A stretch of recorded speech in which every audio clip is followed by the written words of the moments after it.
These are actually tests on in-game effects that you can trigger yourself. I think animations are really important for a game these days because all the other aspects of the game, or the visual aspects, are so detailed now. You know, the 3D molds are very detailed, and the textures and lighting actually look so alive that you will notice really easily if the animations aren't realistic. When it comes to human motion, this is something that everyone is an expert of. So because of this, we can't take too many shortcuts like we could have done if we were dealing with orcs and dwarves in a more cartoony setting.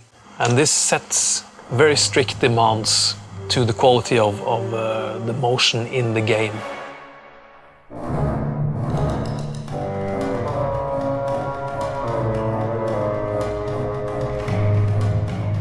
Motion capture gives a great sense of that realism, and can also be tweaked just a little bit to bring out the essence of the moves being done by professional martial artists that we hire in.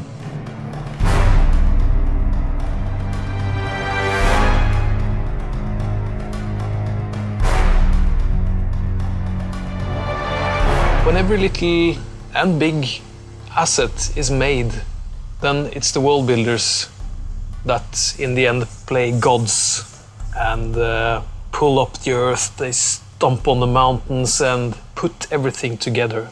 World building it's a kind of hub for much of the content that enters the game. The elements that I work on have been touched by many of the other people in the project. So I'm putting together work done by other graphic artists and devised by gameplay designers and the like. And so it all comes together. Our team of world builders spend literally months handcrafting each level. And that handcrafting involves placing out every individual rock and tree and detailing every corner, every little nook and cranny of the location. Nothing is actually auto-generated. Every little corner of Hyboria is a unique painting in 3D.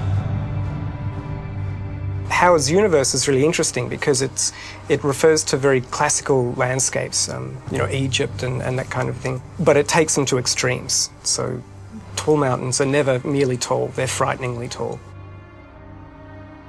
One of the challenges in building a playfield is that you're a solo consciousness while you're building, but you have to be aware that there might be large groups of players running through this area, as well as mobs and NPCs and all the rest. So sometimes it's tempting to fill all the spaces, but you have to leave some open real estate where battles can happen.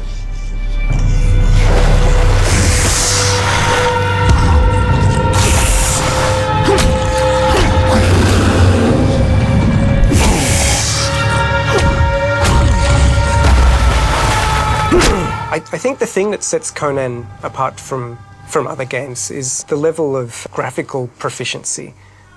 Hasn't really been equalled in other MMOs, and the kind of directness of the gameplay, of the combat. It's really bringing other kinds of gaming experiences into the MMO arena. We expect players will be absolutely surprised with the amount of detail that they find in our game. Now that we can see it up and running actually through the game, walking around in our own universe, truly rewarding.